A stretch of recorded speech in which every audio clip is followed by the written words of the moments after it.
Everyone, welcome back to this channel. आज guys हम लोग बात करने वाले हैं हमारे अप्लाइड मैथमेटिक्स के नेक्स्ट टॉपिक पर। हमने प्रीवियस वीडियो में चेक करा था मैट्रिसेस को, इसका इंट्रोडक्शन चेक करा था, बहुत अच्छे से हमने समझा था मैट्रिसेस क्या होती हैं, रोज एंड कॉलम्स तक हम लोगों ने डिस्कशन करा था। आज उसी डिस्कशन को फॉरवर्ड लेकर चलते हैं और बात करते हैं आगे की कुछ और अच्छी बातों की। तो चलिए बिना देर करे गाइज स्टार्ट करते हैं वीडियो को। अगर आप चैनल पर फर्स्ट टाइम आए हैं तो फिर इस चैनल को सब्सक्राइब भी कर देना। चलो लेट्स बिगिन।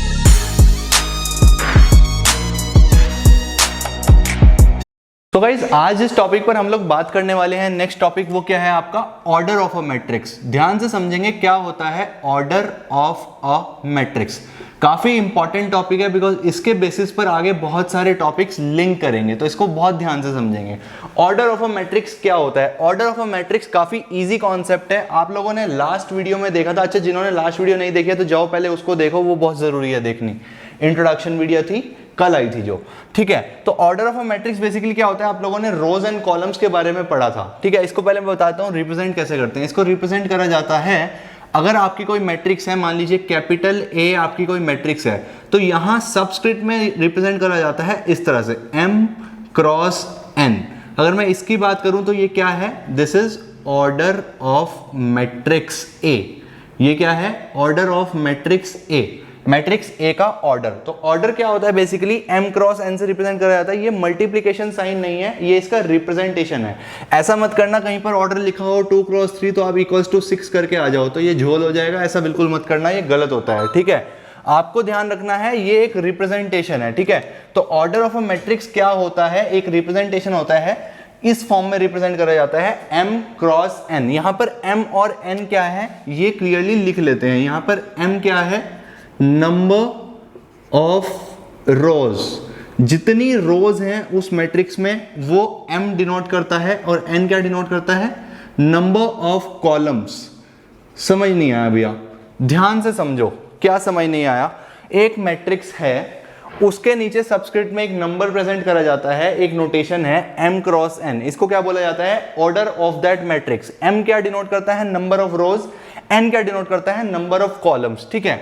अब फॉर एग्जांपल आपको एक मैट्रिक्स गिवन हो और आपसे मैं पूछूं कि इसका ऑर्डर बताओ। मान लीजिए आपके पास b मैट्रिक्स गिवन है, कैपिटल लेटर्स से रिप्रेजेंट कर दी जाती है मैट्रिक्स को। मान लीजिए b मैट्रिक्स है और वो कुछ इस तरह से गिवन है, 1 2 3 0 0 0।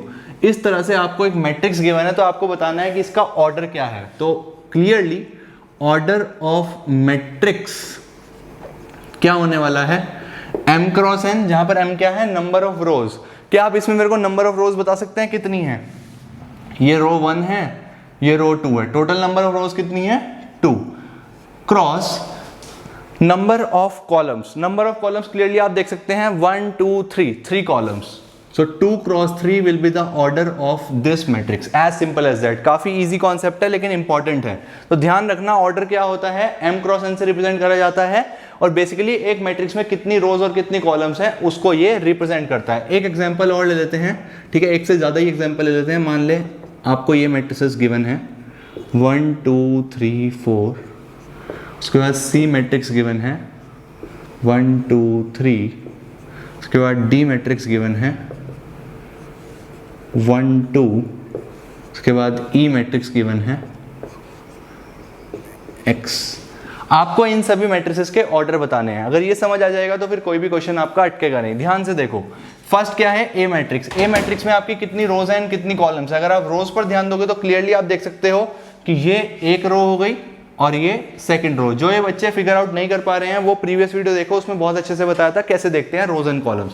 तो इसमें 2 रोज हैं और क्लियरली आप देख सकते हो 2 ही कॉलम्स हैं। तो इसका ऑर्डर क्या होने वाला है, 2 cross 2 will be the order of matrix A. Matrix A का ऑर्डर क्या है, 2 क्रॉस 2।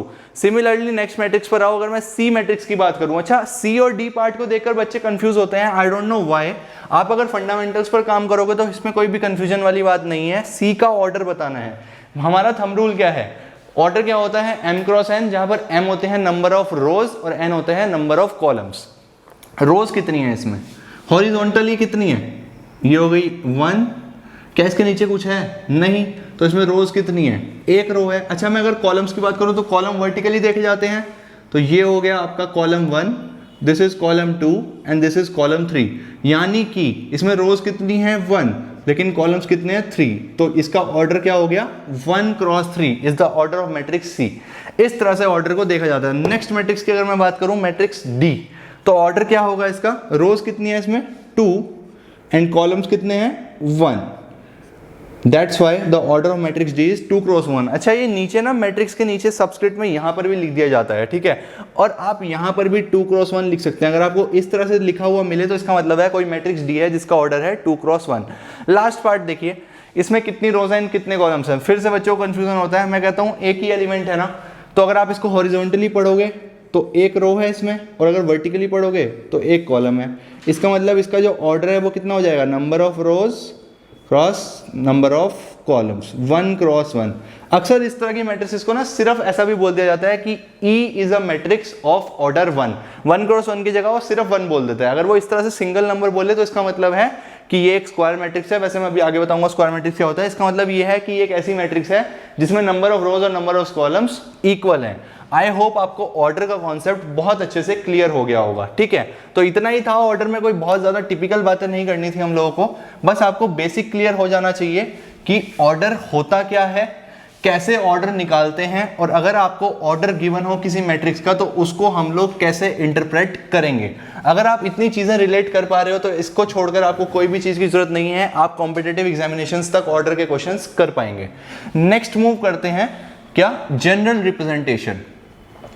जनरल रिप्रेजेंटेशन, अब ये जनरल रिप्रेजेंटेशन क्या होता है भैया, ध्यान से समझो। कहीं कहीं पर मैट्रिसेस को लिखने का ना एक कॉम्पैक्ट तरीका होता है। फॉर एग्जांपल मैं मान लो एक मैट्रिक्स तो ये है A 1 2 3 4 5 6 7 8 9। एक तो तरीका ये होता है जहां पर आपको पूरी की पूरी मैट्रिक्स ही दे दी जाती है। अगर मैं इसको कॉम्पैक्ट फॉर्म में लिखना चाहता हूं तो इसको लिखने का एक और तरीका होता है, वो क्या होता है, capital A equals to AIJ 3 cross 3। तो कुछ बच्चों को इस चीज में कंफ्यूजन हुआ होगा कि भैया ये कैसे है, तो चलो समझते हैं कि ये और ये इक्विवेलेंट कैसे है। पहले तो ध्यान से देखिए, दोनों लेफ्ट साइड पर मैट्रिक्स A है, मैट्रिक्स A है, यानी कि दोनों ही केसेस में हम मैट्रिक्स A की बात कर रहे हैं, तो ये तो क्लियर है कि ये मैट्रिक्स A की बात हो रही है। राइट साइड पर देखेंगे तो ये मैट्रिक्स जो है इसका ऑर्डर आप देखें तो 3 रोज हैं इसमें और 3 ही कॉलम्स हैं। बेसिकली 3 क्रॉस 3 की ये मैट्रिक्स है, तो यहां पर क्या आ गया 3 क्रॉस 3। दूसरी बात क्लियर हो गई। अब भैया ये AIJ क्या होता है, अगर मैं AIJ की बात करूं तो बेसिकली ये पता है क्या है, general element of matrix A। General element of matrix A, general element of matrix A क्या होगा, यानी कि जितने भी एलिमेंट्स हैं 1 2 3 4 5 6 7 8 9, ये 9 के 9 एलिमेंट्स मैं इस पर्टिकुलर AIJ से डिनोट कर रहा हूं। और यहां पर ये कैसे पता लगेगा कि कब AIJ 5 दिखा रहा है, कब AIJ 9 दिखा रहा है, कब AIJ 2 दिखा रहा है, उसका भी एक तरीका है। ध्यान से देखो, जो ये I और J है इसमें सारा लॉजिक छुपा है। बेसिकली अगर मैं बात करूं I क्या डिनोट करता है, तो I डिनोट करता है कि रो नंबर बोल लो, या फिर हिंदी में बोलूं तो कौन सी रो है। J क्या डिनोट करता है, कॉलम नंबर या फिर कौन सा कॉलम है। इसका क्या मतलब हो गया, इसका मतलब ये हो गया कि I से पता लगता है कि हम किस रो की बात कर रहे हैं, और J से पता लगता है कि हम किस कॉलम की बात कर रहे हैं। फॉर एग्जाम्पल अगर मैं इसी मैट्रिक्स की बात करूं और आपसे पूछूं कि मेरे को बताओ A12 किसके बराबर होगा, तो A12 का मतलब हो गया AIJ से A मैट्रिक्स के एलिमेंट्स को रिप्रेजेंट कर रहे हैं, मतलब कि A12 भी A मैट्रिक्स का ही कोई एलिमेंट है, यानी कि हमें इस मैट्रिक्स में अपना खोजना है क्या है A12। अब अगर मैं A12 की बात करूं तो AIJ में I क्या बताता था, कौन से रो में है वो एलिमेंट, और J बताता था कौन से कॉलम में है वो एलिमेंट। तो A12 का मतलब क्या हो गया कि 1 से पता लगा कि वो फर्स्ट रो की बात कर रहे हैं, और 2 से पता लगा कि वो सेकंड कॉलम की बात कर रहे हैं। तो यहां से बात करूं अगर मैं, तो फर्स्ट रो क्या ये वाली है, दिस इज रो 1, और सेकंड कॉलम वर्टिकली देखेंगे ये है। इन दोनों को कोइंसाइड करता हुआ इनके इंटरसेक्शन पर कौन सा एलिमेंट आ रहा है, क्या 2 आ रहा है। इसका मतलब A12 की वैल्यू क्या है 2। सिमिलरली अगर मैं आपसे पूछूं A31 की वैल्यू बताओ, तो क्या अब आप बता पाएंगे A31 की वैल्यू। A31 की वैल्यू क्या होने वाली है, 3 डिनोट करेगा कि कौन सा रो है और 1 डिनोट करेगा कौन सा कॉलम है। तो थर्ड रो और फर्स्ट कॉलम के इंटरसेक्शन पर कौन सा एलिमेंट आ रहा है 7। तो यहां से हमें पता लगा A31 क्या है 7। इसी तरह से वो आपको सारे एलिमेंट्स के बारे में जनरल रिप्रेजेंटेशन पूछ सकता है अगर वो AIJ दे दे। अब आपको समझ आ गया होगा कि ये वाला पार्ट कैसे दिखा रहा है इस पूरी मैट्रिक्स को, क्योंकि I और J वैल्यू जैसे जैसे आगे बढ़ेगी वैसे वैसे आपको एलिमेंट्स मिलते जाएंगे। ठीक है, अच्छा यहां पर एक कंडीशन होती है, ध्यान से देखो, I 1 से लेके कहां तक जा सकता है। यहां पर I 1 से लेके कहां तक जा सकता है, ध्यान से देखो, इसमें रोज कितनी है, ऑर्डर इसका 3x3, यानी कि रोज कितनी है 3 रोज हैं। तो I क्या दिखाता था कि कौन सी रो की बात हो रही है। तो कौन सी रो की बात हो सकती है, या तो फर्स्ट रो की बात हो सकती है, या सेकंड रो की बात हो सकती है, या थर्ड की। भाई 4 तक तो जा ही नहीं सकता ना, अगर I = 4 हो गया इसका मतलब फोर्थ रो की बात हो रही है, और फोर्थ रो तो इस मैट्रिक्स में है ही नहीं। इसका मतलब I 1 से लेकर कहां तक जाता है 3 तक, और J भी 1 से लेकर 3 तक।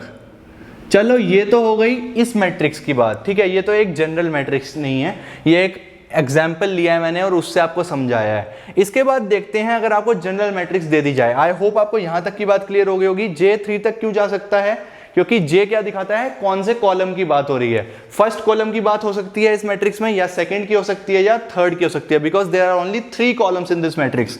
तो यहां से क्लियर हो गया हम लोगों को I और J क्या दिखाता है, AIJ का क्या मतलब होता है, और कैसे इस पूरी मैट्रिक्स को हम कॉम्पैक्ट फॉर्म में रिप्रेजेंट कर सकते हैं।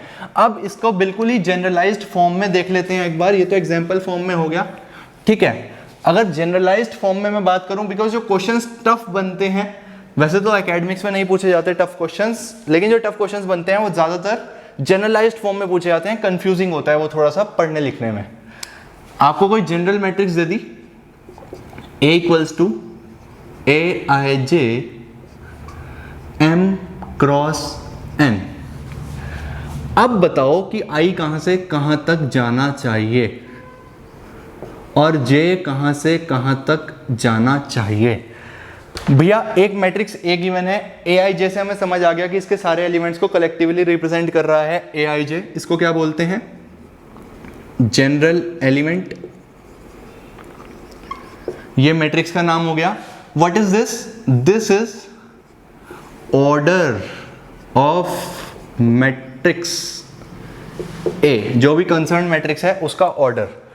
ऑर्डर M×N है, यानी कि इस मैट्रिक्स में कितनी रोज हैं M, और कितने कॉलम्स हैं N। M रोज हैं, N कॉलम्स हैं। अब मुझे बताओ I और J क्या रिप्रेजेंट करता था। I रिप्रेजेंट करता था कौन सी रो की बात हो रही है, और J रिप्रेजेंट करता था कौन से कॉलम की बात हो रही है। टोटल रोज अगर M है तो कहां तक बात हो सकती है रोज की, फर्स्ट रो की बात होगी, सेकंड की होगी, थर्ड की, 4, 5, ये कहां तक जा सकता है। क्या M से आगे हम लोग नहीं बढ़ सकते, तो इसका मतलब I कहां से कहां तक वेरी करेगा, 1 से M तक। सिमिलरली अगर मैं J की बात करूं, J रिप्रेजेंट करता है कौन से कॉलम की बात हो रही है। हमारे पास टोटल कितने कॉलम्स हैं, हमारे पास टोटल N कॉलम्स हैं। ऑर्डर से पता लग रहा है, बिकॉज सिखाया आपको, M रोज बताता है और N कॉलम्स बताता है। ठीक है, तो J कहां तक जा सकता है, फर्स्ट कॉलम की बात हो सकती है, सेकंड कॉलम की बात हो सकती है, कहां तक हो सकती है, N तक। तो ये 1 से N तक जाएगा। क्या M+1 हो सकती है I की वैल्यू, बिल्कुल नहीं हो सकती, बिकॉज जब टोटल रोज ही M है, 6 रो होंगी तो 7वीं रो की बात क्यों करोगे भाई।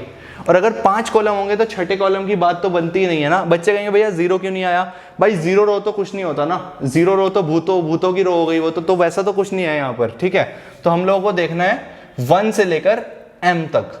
आई होप आपको ये पूरी की पूरी बात क्लियर हो गई होगी। तो ये हो गया जनरल रिप्रेजेंटेशन। इस पर एक क्वेश्चन देख लेते हैं। एक क्वेश्चन बहुत पूछा जाता है, वो आपको क्या करता है, जनरल रिप्रेजेंटेशन दे देता है और फिर बोलता है कि मैट्रिक्स बनाओ। अभी तो हमने मैट्रिक्स से जनरल रिप्रेजेंटेशन देखा, अब हम जनरल रिप्रेजेंटेशन से मैट्रिक्स बनाना सीखेंगे। फॉर एग्जांपल अगर वो आपको दे दे, ए बहुत बार ले लिया, बी ले लेते हैं इस बार, b equals to bij 2 cross 2 और i और j में रिलेशन देता है। वो क्या रिलेशन देता है, bij जो है वो है i plus J by 2। Matrix बताओ बी मैट्रिक्स क्या आएगी। लास्ट क्वेश्चन देख लेते हैं इस वीडियो का ये, ठीक है, लास्ट चीज, बी मैट्रिक्स क्या होगी। तो बहुत आसान है, सबसे पहले इसने ऑर्डर क्या बोला, ऑर्डर क्या आ गया आपका, ऑर्डर आ गया 2 क्रॉस 2, यानी कि रोज कितनी है टोटल, रोज 2 हो गई और कॉलम्स कितने हैं, कॉलम्स 2 हो गए, 2 रोज हैं 2 कॉलम्स हैं, ठीक है। तो इसका मतलब कैसी दिखेगी मैट्रिक्स, मैट्रिक्स कुछ इस तरह से दिखेगी,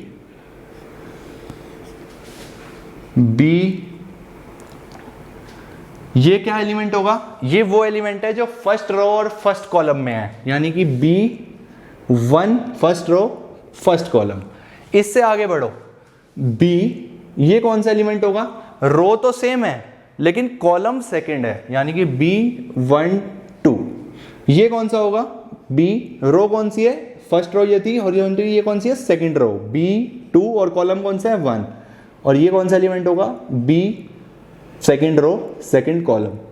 अब आप कहोगे भैया इससे आगे इससे बड़ी क्यों नहीं बनाई, तो मैं आपको कहूंगा कि इन्होंने हमें ऑर्डर देकर रेस्ट्रिक्ट कर दिया। इन्होंने बोला 2 क्रॉस 2 का ऑर्डर है, अगर 2 क्रॉस 2 का ऑर्डर है इसका मतलब 2 ही रोज हो सकती हैं और 2 ही कॉलम्स, तो मैं इससे बड़ी मैट्रिक्स इस कंडीशन में नहीं बना पाऊंगा। अब मेरे को पता लग गया कि मेरे को ये आंसर में रिपोर्ट करना है, बस वैल्यूज निकालनी है B11, B12, B21 और B22 की। कैसे निकालेंगे वैल्यूज, ध्यान से देखो, यहां पर Bij आपको क्या गिवन है, i प्लस जे बाई 2। तो अगर मैं B11 की बात करूं तो वो क्या हो जाएगा, 1 plus 1 by 2, 2 by 2 which is equals to 1। Similarly B12 क्या हो जाएगा, 1 plus 2 by 2 which is 3 by 2। B21 क्या हो जाएगा, B21 हो जाएगा 2 plus 1 by 2 which will be equals to 3 by 2 again. और B2 प्लस 2 क्या हो जाएगा, B22 2 प्लस 2 बाई 2 यानी कि 4 by 2 which will be equals to 2। तो यहां से अगर मैं इन चारों की वैल्यूज पुट करता हूं तो मेरा आंसर क्या आने वाला है, आंसर आने वाला है B11 1, B12 3 by 2, B21 3 by 2, B22 2। This will be my answer. I hope आपको मेरी ये वाली बात क्लियर हो गई है। सिमिलरली जैसे हमने ये जनरल मैट्रिक्स बनाई, आप लोगों के लिए एक होमवर्क है, मेरे को 3 क्रॉस 3 की जनरल मैट्रिक्स बनाकर दिखाओ जैसे ये बनाई है, ठीक है। तो ये आप मेरे को बता देना, इंस्टाग्राम पर शेयर कर देना जिनसे हो जाए, ठीक है। आप लोगों के लिए हो रहा है, इसको कर लेना। इस वीडियो के लिए गाइस इतना ही, ठीक है। बाकी डिस्कशन हम लोग आगे करेंगे। काफी इंपॉर्टेंट टॉपिक था, इस पर क्वेश्चंस आप लोग देख सकते हैं अपनी बुक्स में, ठीक है।